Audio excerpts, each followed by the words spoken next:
How's it going, everyone? College Lefty, and in this video I'm going to be getting into the flash sale a little bit. I'm going to be talking about some of the cards I was trying to flip and how I tried to make a good amount of stubs in this one. So if you notice, I'm at 430,000 when I bought this pack.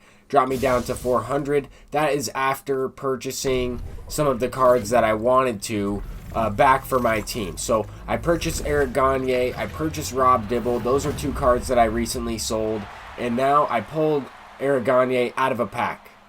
And that's why in this next screenshot right here, it will show that I have two of them. So with that being said, I am going to show some proof. After opening a few more packs, I'm going to show some proof of how I was able to kind of make stubs by selling the cards in advance, as well as make stubs by flipping a couple of the cards that I invested in. So hopefully we will be able to make in total about 20K after we open up these packs even. So that is the plan. So we probably are looking at about 35K profit in total after having the cards to begin with, selling them as soon as I saw that there was going to be guaranteed headliners in the updated schedule. I put those cards up on the market, they sold, and now I bought them back with the profit. I did also purchase a Matt Kemp, I purchased a Gold Glove Ozzie Smith, I purchased a couple Ty Cobb cards, as well as Jimmy Rollins. I was just looking to kind of make some low-risk investments where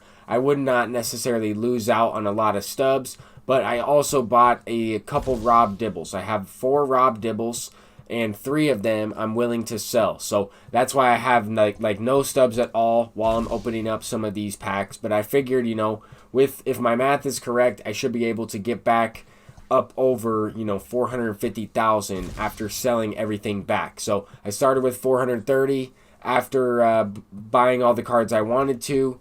Now I'm looking to get back to 450K after opening up some of these packs, after selling Eric Gagne, and here is where I get into what I'm talking about. So on June 1st, on June 2nd, I did sell Eric Gagne, John Franco, Rob Dibble. My plan was to get all those cards back. Maybe not John Franco, I was kind of debating on it, but definitely Eric Gagne and Rob Dibble. So I did that. As you can see, I got Eric Gagne as I bought the pack during the flash sale. I bought Eric Gagne a little bit before, put him up for a price that I wanted to, and he ended up selling to me before the flash sale happened. So the flash sale happened, I got the Eric Gagne, I just sold him right away, so that way I could invest in other cards like Ozzie Smith, Rob Dibble, Matt Kemp, Ty Cobb, a couple guys like that. So now I have the team that I did already have, but I also was able to buy the 10-pack bundle and make a profit. So I'm trying to provide all these examples for you. And the reason why I didn't wait to sell some of these cards like Rob Dibble, the duplicates that I had, is because there's also going to be a flash sale tomorrow with Live Series Diamonds. So rather than waiting, I probably could have made a lot more stubs, but I could also probably make a good amount of stubs tomorrow flipping the Live Series Diamonds if they drop in price, depending on how the market reacts. Now, that's another thing, is I wasn't really sure how the market was going to adjust to some of these brand new flash sale packs, including a guaranteed diamond in the headliner. So with that being said, I didn't really want to risk all my stubs. I wanted to make sure that I could make them back. So I was able to get to 450K. And now we'll go ahead and get into some highlights from the stream. I didn't really pull anything out of the packs in this video either, but they were free packs, I guess you could say. I mean, nothing is really free in this game. I would have had another extra 15K if I didn't buy those packs, but I figured since I knew I was going to make a profit, I would go ahead and include those in this video. That's only the second 10-pack bundle that I bought all year, and the first one was at the very beginning of the game cycle. So with that being said, I still expect some of those headliner cards to go up in price, especially during the last, few days of this stub sale. But anyway, we ended up hitting a bunch of home runs in this event. I've also given up a ton of home runs. As you can see at this part, I was at 550K. That was before the flash sale. This is during the live stream. These are all highlights before all that stuff went down. So I kind of uploaded some of these clips out of order, but I started with 430,000 when I bought the pack. After buying the players, I was able to get the players that I wanted, make some stubs in the process, and I've really enjoyed this event. In this one, we're starting with a 7-4 game, and I didn't really quite get all the clips from the initial few innings of this game. But the opponent ends up bringing in Buster Posey, so I figured I would include that. I'm not quite sure why he would just use Buster Posey rather than just quitting out of the game and hopping into a new event game. But anyway, let's go ahead and get into the next one. Carlos Correa starts it off with a 2-run shot. The majority of this gameplay right here is going to be home runs. I mean, I am going to include a couple home runs from the opponents. I am going to include a few defensive plays, but not many. I'm going to mainly focus on offense. I posted a lot of slow motion swings in my previous video, and I wanted to focus on a lot of these home runs, a lot of these swings from Gold Live Series players in this event on All-Star difficulty, just to give everybody a good idea of some of how some of these players play with the Live Series quirks activated, how some of these guys play against other Gold Live Series players, and in these 6-inning games, these games can really be high scoring. So there's a lot of action packed. It's a good gameplay to kind of mix in for some videos. A lot of home runs hit. Like I mentioned, we've already had probably 8 no doubt shots sent out, but a good way to kind of grind out different missions within program stars, different team affinities, use players from a variety of teams in this event, and get program stars that way within the team affinities for the respective stages, and earn free diamonds. I mean, just by grinding out the game, I think that this is great, especially for people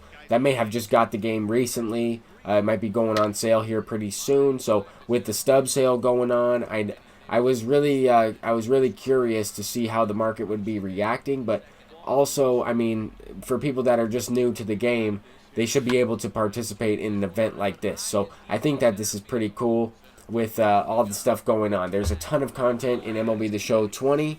They've been releasing stuff in a way where even if you didn't get the game right away, you would still be able to get a lot of the content very quickly in these types of flash sales, in these things that they've done featuring certain packs in the store. They've brought back a lot of packs from different sets of the prospects. They've brought back these headliner packs now, and it's really just nice to see the developers, paying attention to what the community has talked about, how they want to have, different things happen to the pack store, different packs included into the game, more players featured in those packs. They have done all those things and released more content to the community market. They've released more programs. They've released different modes into the game. So the stuff that the developers have done has been really, really impressive, at least to me. I know that some of the gameplay features and some of the stuff that happens in the game could be fixed and tweaked and little things like that, but for the most part, all around, I just have to, say that the content has been amazing. The gameplay is pretty good. It's the best baseball game I've ever played, and it just seems like every year MLB The Show gets more realistic, and it gets better and better each year. So with that being said, in this one, we are able to get something going here in this top of the 4th inning. Put up a bunch of runs. It's 14-3. Gleyber Torres is sending a 2-run shot out. And honestly, at this point in the game, I'm looking to close it out for the mercy rule. But I'm also looking to tack on a few more runs. I mean, I'm just looking to make good swings. He left his pitcher in after giving up a lot of these runs and throwing a lot of pitches. His confidence is down. Sometimes he's going to throw the ball right over the middle of the plate, and this clip kind of glitches out, but we got rewarded on some weird swings. I want you to take a look at the PCI placement. That's kind of why I included that clip right there. Even though you couldn't see the ball coming in the swing, you can see the PCI placement. I was not necessarily on it, but the PCI is definitely increased because he has no confidence and no energy at that point. So I end up trying to close this one out with Yu Darvish to try and save the bullpen.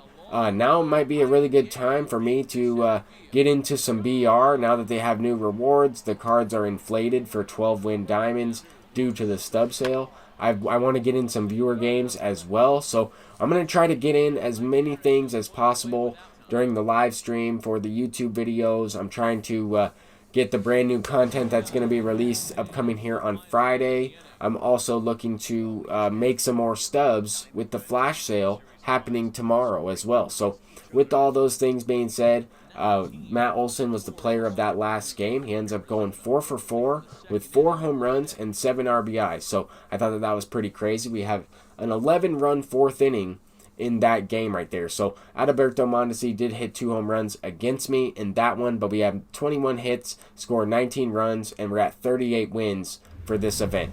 That's going to do it for this video. Thank you all for watching. I'm College Lefty, and I'll see you in the next one. Peace out.